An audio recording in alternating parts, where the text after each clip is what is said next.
तो dear friends, आज के लेक्चर में हम लोग देखेंगे कि how to build a model with DeepSeek. तो जिस तरीके से आपका टेंसरफ्लो है, जिस तरीके से आपका पाईटार्च है, उसी तरीके से डीप सीक भी एक फ्रेमवर्क है जिसका यूज करके हम लोग अपने डीप लर्निंग मॉडल को बिल्ड कर सकते हैं, अपने मॉडल को ट्रेन कर सकते हैं। ओके, सो आज का हमारा लर्निंग ऑब्जेक्टिव क्या होने वाला है उसको पहले देख लेते हैं। उससे पहले अगर आपको किसी कोर्स की रिक्वायरमेंट है एआई मशीन लर्निंग में, तो आप courses doctor A I academy .com पे जा सकते हैं। और हमारे पास जो ऐप अवेलेबल है ए आई अकेडमी के नाम से, उसमें 300 प्लस डॉक्यूमेंट्स अवेलेबल हैं फ्री में।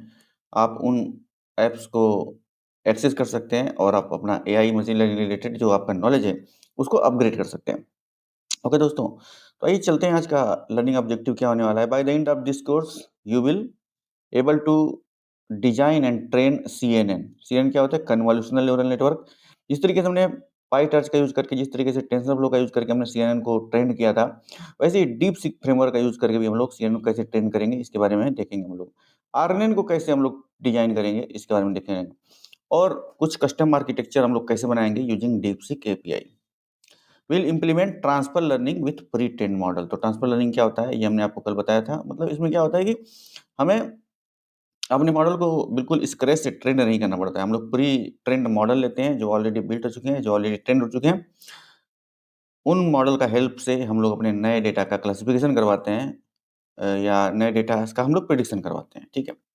अब उसके बाद क्या ऑप्टिमाइज है hyper parameter for improved performance. तो हम लोग हाइपर पैरामीटर को ऑप्टिमाइज करते हैं। कब करते हैं? हम लोग देखते हैं भाई कि हमारा मशीन लर्निंग मॉडल जो है, डीप लर्निंग मॉडल जो है, उसका परफॉर्मेंस अगर अच्छा नहीं है, उसका लॉस फंक्शन में ज़्यादा डिफरेंस आ रहा है, उसका एरर ज़्यादा है, तो हम लोग उस समय अपने जो मॉडल होता है, जो न्यूरल नेटवर्क होता है, उसको हम लोग क्या करते हैं, उसको ऑप्टिमाइज़ करते हैं ताकि हमारा एरर कम से कम रहे। तो आज हमारा ये लर्निंग ऑब्जेक्टिव होने वाला है दोस्तों।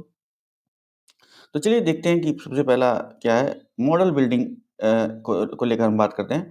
तो पहले आपका सीक्वेंशियल एपीआई। सीक्वेंशियल मॉडल कैसे बिल्ड करेंगे? We will use linear layer stacks like multilayer perceptron, simple CNN. ठीक है? तो हम लोग सिंपल सीएनएन मॉडल को बनाने वाले हैं। ओके, और देखते हैं कैसे सीक्वेंस बाय सीक्वेंस लेयर कैसे अरेंज होती है। तो आप लोगों को पता है दोस्तों कि यहाँ पे हमारे लेयर्स जो होती हैं, इनपुट लेयर होती है, हिडन लेयर होती है और आउटपुट लेयर होती है। अब इसके बीच में कोई ये डिफाइन नहीं रहता है कि कितनी हिडन लेयर होंगी, कितनी बीच में इसकी कितनी लेयर्स होंगी, ये कोई प्री डिफाइन नहीं करके बता सकता है। ठीक है? जिस तरीके का आपका डेटा रहेगा, जिस तरीके का आपका काम रहेगा, जिस तरीके से आपको मॉडल को ट्रेन करना होगा, उस हिसाब से ये लेयर्स बढ़ सकती हैं, घट भी सकती हैं। ठीक है? और हर एक न्यूरॉन दूसरे लेयर के हर एक न्यूरॉन से कनेक्टेड होता है। ठीक है? हर एक न्यूरॉन एक दूसरे लेयर से कनेक्टेड होता है। इस तरीके से ये बिल्कुल क्रिस्टल स्ट्रक्चर होता है। और ये जो डीप लर्निंग मॉडल होते हैं, ये ऑटो लर्निंग भी करते रहते हैं, ऑटो लर्निंग करते रहते हैं और इनको हम लोग न्यूरॉन्स कहते हैं। ठीक है? जो ये हमारा इन्फॉर्मेशन होती है, या जो इसका बेसिक बिल्डिंग ब्लॉक्स होता है, उसको हम लोग न्यूरॉन्स कहते हैं। और न्यूरॉन्स के बीच जो कनेक्शन होता है उसको वेट कहा जाता है। ठीक है? अब आते हैं भाई कि सीक्वेंशियल मॉडल को बिल्ड कैसे किया जाएगा, सीएनएन मॉडल को बिल्ड कैसे किया जाएगा यूजिंग सीक्वेंशियल एपीआई। ओके, तो सबसे पहले जैसे आप import TensorFlow as a TF कर देते हैं, वैसे import DeepSeek as DS कर देना। ठीक है? गूगल कोलैब में आप लॉगिन करके इस कोड को लिख सकते हैं, प्रैक्टिस भी कर सकते हैं। अब आपका मॉडल आप बनाने जा रहे हैं, कौन सा मॉडल? सीक्वेंशियल एपीआई का मॉडल बनाने जा रहे हैं। तो ds डॉट सीक्वेंशियल, तो जब हम लोग टेंसरफ्लो यूज कर रहे थे तो tf dot keras dot sequential इस तरीके का कोड यूज करते थे, लेकिन यहाँ पे आपको ds डॉट सीक्वेंशियल लिखना है। ओके, उसी से आप कंपेयर करते जाइए।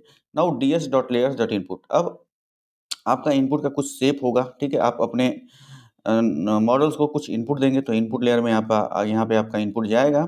तो ये क्या इसका शेप है? 32 32 एंड 3, यानी कि 32 बाई 32 पिक्सल की ये इमेज है। 32 बाई 32 पिक्सल की इमेज है और इसमें 3 कलर है, यानी कि आरजीबी। ठीक है? तो ये हमारा इनपुट है। अब जो दूसरा काम हम लोग कर रहे हैं, कन्वोल्यूशनल 2D लेयर्स हम लोग लगा रहे हैं। ठीक है? कन्वोल्यूशनल लेयर का काम क्या होता है? जो हमारी इमेज होती है उसको वह उस पे फ़िल्टर लगाता है और उसमें से फीचर को, जो हमारे काम के फीचर होते हैं, उनको निकालता है। तो ये देखिए हम लोग 32 फ़िल्टर लगाएँगे और फ़िल्टर की साइज़ क्या होगी? 3 बाई 3 और एक्टिवेशन होगा रेलू। जो हमारा रेलू जो एक्टिवेशन फ़ंक्शन होते हैं, वो हमारी हिडन लेयर के अंतर्गत होते हैं। हिडन लेयर में हम लोग एक्टिवेशन फ़ंक्शन लगाते हैं। ये रेलवे एक्टिवेशन फ़ंक्शन हो गया, या जैसे प्री रेलू हो गया, फिर एससीएलयू हो गया, उनको हम लोग हिडन लेयर में लगाते हैं। बाद में हम लोग एक्टिवेशन फंक्शन आउटपुट लेयर में भी लगा सकते हैं। मान लीजिए आपको अगर बाइनरी आउटपुट की रिक्वायरमेंट है, तो वहाँ पे हम लोग सिग्मॉइड एक्टिवेशन फंक्शन लगाएँगे। अगर मल्टी क्लास क्लासिफिकेशन का अगर आपको रिक्वायरमेंट है, तो वहाँ पे हम लोग सॉफ्टमैक्स एक्टिवेशन फंक्शन लगाएँगे। एक्टिवेशन फंक्शन से रिलेटेड हमारा एक कंप्लीट प्लेलिस्ट है, आप उसको विज़िट कर सकते हैं, उसको देख सकते हैं, उससे आपको एक्टिवेशन फंक्शन समझ में आ जाएगा दोस्तों।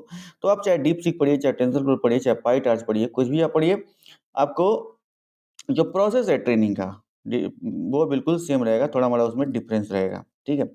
अब इसके बाद हम लोग चलते हैं डीएस, मैंने डीपसीक डॉट लेयर्स में मैक्स पूलिंग 2D लगाया। मैक्स पूलिंग 2D लगाने का मतलब क्या हुआ कि हम जो है हमारे नंबर्स ऑफ न्यूरॉन्स को, यानी हम लोग डायमेंशन थोड़ा-सा इसका रिड्यूस कर रहे हैं, ठीक है? डायमेंशनलिटी यानी स्पेशियल डायमेंशन जो हाइट एंड विड्थ है, उसको रिड्यूस कर रहे हैं, इसलिए हम लोग मैक्स पूलिंग फंक्शन का यूज़ करते हैं। मैक्स पूलिंग लेयर का यूज़ करते हैं।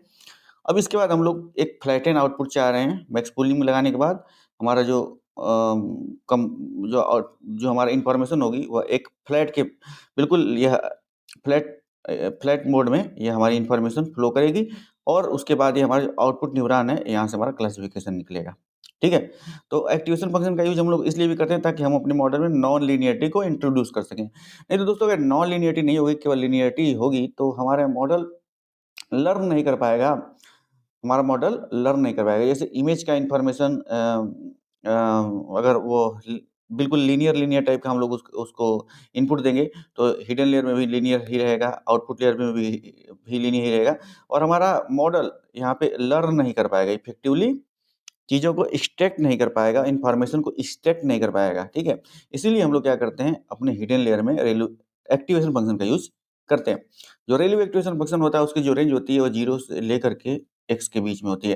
रेलू एक्टिवेशन फंक्शन जो हमारा जो होता है ना, वो नेगेटिव न्यूरॉन्स को, नेगेटिव रीजन में जो न्यूरॉन होते हैं, उनको उनको क्या करता है, अवॉइड करता है, उनको इग्नोर करता है, ठीक है?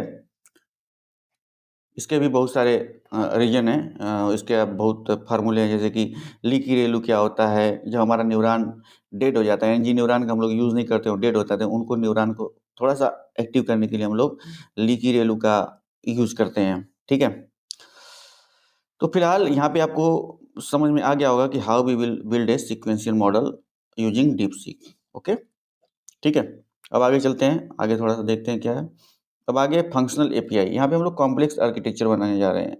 सो यहाँ पे मल्टीपल इनपुट आउटपुट होगा और गैन आर्किटेक्चर का यूज़ किया जाएगा। गैन आर्किटेक्चर क्या होता है? जीएएन होता है ये, जनरेटिव एडवर्सरियल नेटवर्क, ठीक है? इसमें क्या होता है? जनरेटर होता है और डिस्क्रिमिनेटर होता है। जनरेटर होता है और डिस्क्रिमिनेटर होता है। ठीक है दोस्तों? इसमें जनरेटर जो है, और एक बात बताऊँ, जो गैन का जो फिनोमिना होता है, इसी से हम लोग फेक इमेज, फेक डेटा को हम लोग बनाते हैं, ठीक है? जनरेटर हमारा बिल्कुल रियल डेटा जैसा या रियल इमेज दिखने जैसा एक इमेज हमारे हमारे लिए बनाएगा, और डिस्क्रिमिनेटर उसमें से कमियाँ निकालेगा। इसलिए इस तरीके से ये दोनों एक दूसरे की कमियाँ निकालते हुए अच्छा से अच्छा फेक डाटा बनाने की कोशिश करते हैं। So GAN is responsible for creating fake data in artificial intelligence in generative AI, okay? So use cases का क्या है, कॉम्प्लेक्स आर्किटेक्चर हम लोग बनाने जा रहे हैं। तो सबसे पहला काम क्या होगा, इनपुट में हमने एक इमेज दिया, ds dot layers dot input, इसका शेप क्या है, 256 256 एंड 3, यानी कि हमारा जो इनपुट इमेज है, वो 256 बाई 256 पिक्सल की है। ये कलर्ड इमेज है, 3 यानी 3 चैनल, यानी RGB, red green and blue channel है इसमें, ओके? अब आते हैं, अब हम चलते हैं कन्वोल्यूशनल, यहाँ पे भी लगाते हैं कन्वोल्यूशनल 2D फंक्शन लगाते हैं। इसमें हम 64 फ़िल्टर लेंगे, और फ़िल्टर का जो मेजरमेंट है, वो 3/3 का पिक्सल होगा, ओके? तो इस तरीके से हम 64 फ़िल्टर लिए, 3/3 का एक्टिवेशन वैल्यू लगाया। यहाँ से हम लोग कन्वोल्यूशनल 2D लगाने के बाद हम लोग अपने फीचर को एक्सट्रैक्ट करेंगे। इमेज के अंदर जो फीचर होगा, उसको हम लोग निकालेंगे फ़िल्टर लगा करके। उसके बाद ग्लोबल एवरेज पूलिंग 2D के द्वारा इसमें से हम लोग स्पेशियल मिनिमाइज़ेशन करेंगे। हाइट एंड विड्थ का जो डेटा की डायमेंसिटी को रिड्यूस करेंगे, ठीक है? ताकि हमारा जो इनपुट रहे, वो काम का रहे और कम से कम रहे, ताकि उसको हम अच्छे से और इन्फॉर्मेशन को हम लोग क्लासिफ़ाई कर सकें। और आउटपुट क्या है? ds dot layer dense. Dense यानी हमें एक ही आउटपुट चाहिए, आइदर इमेज कैट्स की है कि डॉग्स की है, यस है या नो है, और एक्टिवेशन सिग्मॉइड लगाएंगे आउटपुट लेयर में। जब हमें बाइनरी आउटपुट चाहिए होता है, बाइनरी आउटपुट चाहिए होता है, तो वहाँ पे हम लोग सिग्मॉइड एक्टिवेशन फंक्शन का यूज करते हैं। इसका फार्मूला होता है 1/1 प्लस ई की पावर माइनस एक्स। इसकी जो रेंज होती है वो 0 से लेकर 1 के बीच में होती है। ओके, सो 0 है तो यस, 0 है तो नो, 1 है तो यस। तो यहाँ पे हम लोग सिग्मॉइड एक्टिवेशन फंक्शन लगाते हैं जब हमें बाइनरी आउटपुट चाहिए होता है। तो अब यहाँ पे मॉडल, यहाँ पे देखिए क्या बना, ds डॉट मॉडल इनपुट, यहाँ पे हमने इनपुट इमेज ये दे दिया, और आउटपुट जो है यहाँ पे इसको हमने ये दे दिया। इस तरीके से हमारा ये मॉडल बिल्ट हुआ, and it is known as functional. Using functional API we are building this model. Okay, now sequential API का यूज करके कैसे हम लोग मॉडल बिल्ड करेंगे। ये रिसर्च फोकस्ड और फुल्ली कस्टमाइज्ड मॉडल होते हैं। तो यहाँ पे क्लास कस्टम CNN, यहाँ पे ds डॉट मॉड्यूल डिफाइन, यहाँ पे इनिशिएट किया गया है, यहाँ पे सुपर कीवर्ड लगाया गया है, फिर वही कहानी यहाँ पे दोहराई गई है।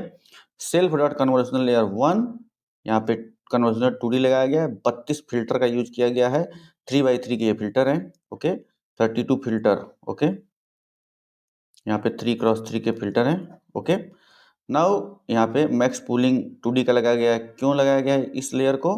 क्योंकि हमें क्या करना है, स्पेशियल स्पेशियल ये डायमेंशनलिटी रिड्यूस करता है, यानी कि हाइट एंड विड्थ को रिड्यूस करता है। ठीक है, एडजस्ट करता है हमारे रिक्वायरमेंट के अकॉर्डिंग। और आउटपुट हमारा सेल्फ डॉट डेंस, यहाँ पे 10 लिखा है, 10 लिखा है। 10 लिखने का मतलब ये होगा कि हमारा जो आउटपुट है वो हमें multi class classification, multi class का आउटपुट हमें चाहिए। ठीक है, यानी कि हमारे पास ढेर सारी इमेज हैं, उन इमेज में से हमें 10 क्लास, उसमें उसमें से हमें जो आउटपुट है वो मतलब 10 टाइप्स का आउटपुट चाहिए। ठीक है, ABCDEFGH। या अगर देखें सीफार डेटा की अगर बात करें, सीफार 10 में क्या होता है, 10 क्लास ऑफ एनिमल्स होते हैं। ठीक है, वो सीफार जो डेटा सेट होता है वह हमारे मतलब एजुकेशन के लिए, स्टडी के लिए उसको बनाया गया है। ठीक है, तो ये एक एग्जांपल है C14 डेटा सेट का। अब यहाँ पे देखिए सेल्फ डॉट डेंस, यहाँ पे हमें मल्टीपल आउटपुट चाहिए। तो यहाँ पे हम लोग आउटपुट लेयर के अंदर सॉफ्टमैक्स फंक्शन लगाएंगे। सॉफ्टमैक्स फंक्शन क्या करता है, हमें जब मल्टी क्लास क्लासिफिकेशन करना होता है तो वहाँ पे हम लोग अपने आउटपुट लेयर में सॉफ्टमैक्स एक्टिवेशन फंक्शन का यूज करते हैं। अब देखिए यहाँ पे define forward self x equal to self dot convolution layer x and x equal to self dot pool, यहाँ पे return self dot dense. Okay, तो इस तरीके से हम एक सब क्लासिंग कर सकते हैं। अब आगे बढ़ते हैं, implementing popular architecture. Okay, popular architecture को इम्प्लीमेंट कैसे किया जाएगा इसको देखते हैं। तो पहला है कन्वोल्यूशनल न्यूरल नेटवर्क, और यहाँ पे सीफार 10 क्लासीफायर। तो इसी डेटा की मैं बात कर रहा था, Canadian institute for advance research, कुछ इसका करके फुल फॉर्म होता है, मेरे को एग्जैक्ट नहीं पता है, लेकिन आप इसको नेट में सर्च करेंगे तो ये 10 क्लास की एक एक डेटा सेट होता है जिसके अंदर 10 क्लास ऑफ एनिमल्स होते हैं, जैसे फ्रॉग हो गया, डॉग्स हो गया, इस तरीके से 10 टाइप के एनिमल होते हैं। और इसी डेटा सेट का यूज करके हमें ये पहचानना होता है कि कौन सा एनिमल है आपके डेटा में, और बेसिकली ये क्लासिफिकेशन के लिए यूज किया जाता है। तो यहाँ पे देखिए हमें कन्वोल्यूशनल न्यूरल नेटवर्क का यूज करके हमें क्लासिफिकेशन करना है on the data set C14 class, C14। Okay, तो यहाँ पे देखिए हमारा मॉडल क्या है, ds डॉट सिक्वेंशियल, फिर उसी तरीके से ds dot layers dot convolutional 2D, यहाँ पे 32 फिल्टर लगाया गया, और फिल्टर की जो मेजरमेंट है वो 3x3 का फिल्टर है। एक्टिवेशन यहाँ पे लगा दिया है रेलवे एक्टिवेशन फंक्शन, और इनपुट सिर्फ आपका क्या है, 32x32 की इमेज है, और वहाँ पे 32 और RGB यानी कलर्ड इमेज हम यहाँ पे ले रहे हैं। RGB यानी रेड ग्रीन ब्लू यानी कलर्ड इमेज ले रहे हैं। ओके, तो ये देखिए एक ही लाइन में यहाँ पे लिख दिया गया है, एक ही लाइन में यहाँ पे लिख दिया गया है जो भी आपका इनपुट है। अब इसके बाद बैच नॉर्म, मतलब हमने नॉर्मलाइजेशन लगा रहे हैं अपने डेटा पे। उसके बाद हम लोग मैक्स पूलिंग का यूज कर रहे हैं। मैक्स पूलिंग का यूज क्यों किया जाता है, डायमेंशनलिटी को रिड्यूस करने के लिए। ठीक है, अब इसके बाद हम लोग इस पे कन्वोल्यूशन फंक्शन लगा रहे हैं। क्या लगा रहे हैं, 64 फिल्टर ले दे रहे हैं उसको, 3x3 का फिल्टर है, और एक्टिवेशन फंक्शन आपका रेडू लगा रहे हैं। ये हिडन लेयर के अंदर का चल रहा है। फिर नेक्स्ट स्टेप में क्या रहा है, ds dot layers global average pooling 2d, ये फंक्शन हम लोग लगा रहे हैं, okay. And after that we are taking 10 outputs, either it is 10 and we are applying softmax function in the output layer, okay।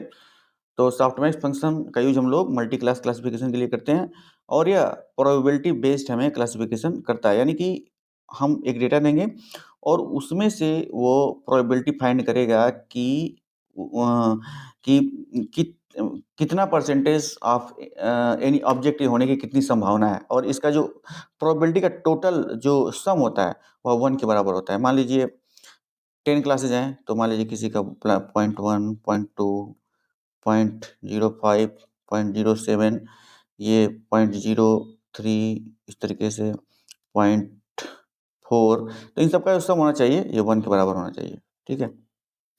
अब यहाँ पे हम लोग मॉडल डॉट कंपाइल का यूज करें, इसमें ऑप्टिमाइजर हम एडम लगा रहे हैं, लॉस फंक्शन जो लगा रहे हैं स्पार्स क्रॉस एंट्रॉपी लगा रहे हैं। अगर ये बाइनरी क्लासिफायर होता तो हम लोग बाइनरी क्रॉस एंट्रॉपी लगाते, और मैट्रिक्स हम लोग एक्यूरेसी का लगा रहे हैं। मैट्रिक्स का यूज हम लोग अपने मॉडल की परफॉर्मेंस को चेक करने के लिए यूज करते हैं, चाहे मशीन लर्निंग के अंदर हो, चाहे डीप लर्निंग के अंतर्गत हो। F1 स्कोर हो गया, एक्यूरेसी हो गया, इस तरीके से कुछ मैट्रिक्स होते हैं जिनका यूज हम लोग अपने मॉडल के परफॉर्मेंस को चेक करने के लिए करते हैं। अब यहाँ पे देखिए आपको रिकरेंट न्यूरल नेटवर्क बनाना है, ठीक है। तो CNN का यूज हम लोग कब करते हैं, जब हमें इमेज क्लासिफिकेशन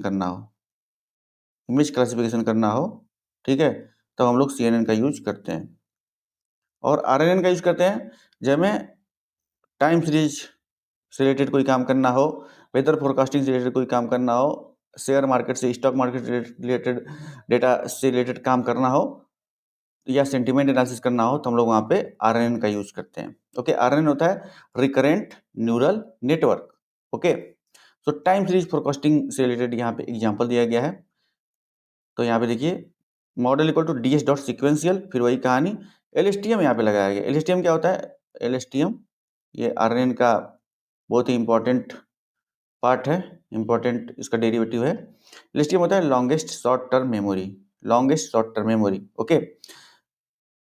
RNN पहले टाइम सीरीज फोरकास्टिंग के लिए यूज होता था, लेकिन ये देखा गया है कि RNN के अंदर वैनिशिंग ग्रेडियंट की प्रॉब्लम है। वैनिशिंग ग्रेडियंट प्रॉब्लम का होने का मतलब ये है कि ये समय के साथ साथ ज़्यादा देर तक की इन्फॉर्मेशन को याद नहीं रख पाता है, ओके, इसको बार बार याद देना पड़ता है। तो उसी वैनिशिंग ग्रेडियंट की प्रॉब्लम को सॉल्व करने के लिए LSTM का खोज किया गया, यानी इसका तोड़ निकाला गया कि LSTM ही ऐसा है जो लॉन्गेस्ट टर्म की इन्फॉर्मेशन को याद कर सकता है। इसके अंदर गेटिंग मैकेनिज्म का यूज किया जाता है, इनपुट गेट आउटपुट गेट का यूज किया जाता है, फॉरगेट गेट का यूज किया जाता है, ठीक है। Using these gates LSTM can memorise the data of the long duration, okay. So यहाँ पे देखिए ds डॉट लेयर्स LSTM। अब चूंकि टाइम सीरीज फोरकास्टिंग का है डेटा, यानी कि हमें टाइम सीरीज फोरकास्टिंग का कहा जाए तो ये स्टॉक मार्केट से रिलेटेड डेटा है, और इसमें हमें अगर एनालिसिस करना है, अपनी बैक ट्रेडिंग की स्ट्रेटजी बनानी है, तो हमें लॉन्ग टर्म के ड्यूरेशन को डेटा को याद रखना पड़ेगा। 5-5, 6-6 साल का जो डेटा है उसको याद रखना पड़ेगा, इसलिए यहाँ पे LSTM का यूज किया गया है। So ds dot layers is equal dot LSTM 64 return sequence equal to 2, यानी कि हमें नेक्स्ट लेयर में भी जाना है, नेक्स्ट LSTM लेयर भी हमें यूज करना है, इसलिए return sequence equal to true लिखा गया है। अगर नेक्स्ट LSTM नहीं होता, हमें नेक्स्ट आउटपुट चाहिए होता, तो यहाँ फॉल्स हो जाता। और इनपुट सेप क्या है, 30 एंड 1, ठीक है। यहाँ पे 30 टाइम्स स्टेप्स हैं, ठीक है, 30 टाइम स्टेप्स हैं, ओके। अब देखिए ds dot layer drop out 0.2 यहाँ पे लिखा गया, यानी कि 20% न्यूरॉन्स को हम लोग नेक्स्ट वाले लेयर्स में ड्रॉप आउट कर देंगे, ठीक है। ds dot layer LSTM 32, okay. तो इस तरीके से हम लोग नेक्स्ट वाली जो लेयर है उसमें 20% न्यूरॉन को ड्रॉप आउट कर दिए, और यहाँ पे हमारा जो आउटपुट था वहाँ पे हम लोग एक न्यूरॉन सिर्फ हमने लिया, predicted the next value, okay. So इस तरीके से हम लोग रिकरेंट न्यूरल नेटवर्क का को बना सकते हैं। अब हाइब्रिड मॉडल अगर आपको करना है, यानी कि आपको CNN और LSTM दोनों का यूज़ करना है वीडियो क्लासिफिकेशन के लिए, ठीक है। वीडियो क्लासिफिकेशन के लिए CNN क्यों यूज किया जाता है? CNN is use for the image classification and LSTM is use for time series classification. So जो वीडियो होती है, इमेज एंड टाइम को मिला कर के तो वीडियो बनती है। मान लीजिए हमारी ढेर सारी इमेज है और उनको हम टाइम के साथ धीरे-धीरे अगर उसको फ्लो करते रहें तो हमारी वो वीडियो बन जाती है ना? सो हमें अगर वीडियो क्लासिफिकेशन करना हो तो CNN और LSTM दोनों की आवश्यकता होगी। तो वहाँ पे हाइब्रिड मॉडल का यूज़ होगा। सो फ्रेम इनपुट यहाँ पे ds.layers.input इसका शेप दिया हुआ है। 10 फ्रेम सीक्वेंस है ये, 10 frame sequence of 224 by 224 image where image are RGB data, यानी कि ये कलर्ड इमेज है। अब यहाँ पे CNN आपको मॉडल क्रिएट करना है तो ds.layers.time डिस्ट्रीब्यूटेड यहाँ पे लिखा गया है। देखिए ये इंपॉर्टेंट है। ओके, सो ds.layers रेसनेट 50 एक मॉडल है जो प्री ट्रेन्ड मॉडल है। वेट्स इमेज नेट का यहाँ पे लगाया गया है, फ्रेम यहाँ पे input. Okay, after that LSTM equal to ds.layer LSTM 128 neuron का यहाँ पे यूज किया गया है। आफ्टर दैट आउटपुट में क्या किया गया है, यहाँ पे 5 न्यूरॉन को लिया गया है। एक्टिवेशन सॉफ्टमैक्स लिया गया है, क्यों? क्योंकि यहाँ पे मल्टी क्लास क्लासिफिकेशन है ना, इसलिए यहाँ पे सॉफ्टमैक्स एक्टिवेशन फंक्शन लगाया गया है। 5 क्लासेस में इसका क्लासिफिकेशन हो रहा है। अब model equal to ds.model input frame input and output is equal to output. इस तरीके से हम लोग हाइब्रिड मॉडल बना सकते हैं using CNN and LSTM for video classification. Okay, so आपके लिए काम क्या है? You will have to build a sentiment analysis model using one dimensional CNN for text. ये तो वीडियो का था, मैंने बताया। अब आप ये खुद से सर्च करेंगे, खुद से इसकी कोशिश करेंगे कि how to build a sentiment analysis model using 1D CNN for text. Text का आपके पास टेक्स्ट का डेटा है, उस टेक्स्ट डेटा में से आपको सेंटीमेंट फाइंड करना है। जैसे मान लीजिए आपको IMDb डेटा सेट आपने ले लिया, उस डेटा सेट के अंदर से सेंटीमेंट फाइंड करना है, यानी कि किसी मूवी का रिव्यू पॉजिटिव है कि निगेटिव है, इस टाइप का आपका क्लासिफिकेशन करना है यूजिंग CNN। ओके, चलते हैं नेक्स्ट पे। नेक्स्ट हमारा क्या है? Transfer learning and fine tuning. So हमने बताया था ट्रांसफर लर्निंग क्या होता है। ट्रांसफर लर्निंग में हम ऑलरेडी प्री ट्रेन्ड मॉडल देते हैं। ठीक है, मान लीजिए हमें कोई नया क्लासिफिकेशन का टास्क करना है। मान लीजिए कोई कैंसर का पेशेंट आया, उस पेशेंट के MRI स्कैन को देख करके हमें ये फाइंड करना है कि इसको कैंसर है या नहीं है। तो हम लोग ऑलरेडी एक प्री बिल्ट मॉडल लेंगे जो कि कैंसर के पेशेंट के डेटा के साथ ऑलरेडी ट्रेंड होगा। ठीक है, ऑलरेडी ट्रेंड होगा। फिर उस मॉडल को अगर हम लोग किसी नए पेशेंट का डेटा देंगे तो वो ऑलरेडी उसको पहचान सकता है कि इस पेशेंट को कैंसर है कि नहीं है, ट्यूमर है कि नहीं है। ओके, नहीं तो अगर हम किसी भी पेशेंट के लिए या बिल्कुल नया मॉडल बनाने जाएंगे तो हमें बहुत समय लगेगा। हमें पहले अपने मॉडल को पहले तो डेटा कलेक्ट करना पड़ेगा ढेर सारा, उसके बाद मॉडल को ट्रेन करना पड़ेगा, उसका एरर अगर आ रही है तो उसका ऑप्टिमाइज़ेशन करना पड़ेगा, एरर मिनिमाइज़ करना पड़ेगा। ठीक है? उसके बाद टेस्टिंग करनी पड़ेगी, एक्यूरेसी चेक करना पड़ेगा, उसके बाद उसको डिप्लॉय करना पड़ेगा, तो इसमें बहुत ज़्यादा टाइम लग जाएगा। So to save our time and to get better prediction we use pre trained model. Okay? So अब देखिए ImageNet based feature extraction. ImageNet काफ़ी ह्यूज इमेज का डेटा सेट होता है, इसका यूज़ करके हम लोग फीचर एक्सट्रैक्शन करेंगे। तो यहाँ पे देखिए base model is equal to ds.application ResNet 50। Weights यहाँ पे इमेजनेट का है और include top equal to false and base model trainable false. ये फ्रीज लेयर्स को फ्रीज कर देता है, मतलब क्योंकि आप नए डेटा सेट का यूज़ करने जा रहे हैं, इसलिए जो पुराने डेटा सेट में जो आउटपुट वाली लेयर होगी उसको वह फ्रीज कर देगा। ठीक है, जो उसकी लर्निंग है वो तो सेम रहेगी, लेकिन जब आपको आउटपुट निकालना होगा तो चूँकि आपको आउटपुट तो बिल्कुल नया चाहिए, जो पुराना मॉडल आप जिस डेटा पे ट्रेंड है उस पे तो चाहिए नहीं। ठीक है, इसलिए हम लोग लेयर्स को यहाँ पे फ्रीज कर देते हैं। मॉडल इक्वल टू ds.sequential यहाँ पे बेस मॉडल, यहाँ पे फिर वही कहानी ds.layers global average pulling 2D, ds.layer dense 256, यहाँ पे एक्टिवेशन आपका रेलू लगाया गया है एंड यहाँ पे फिर से आपका सॉफ्टमैक्स एक्टिवेशन फंक्शन लगाया है। तो इस तरीके से हम लोग प्री ट्रेन्ड मॉडल का यूज़ करके अपना डेटा का क्लासिफिकेशन कर सकते हैं। ओके, फाइन ट्यूनिंग स्ट्रेटजी क्या होती है?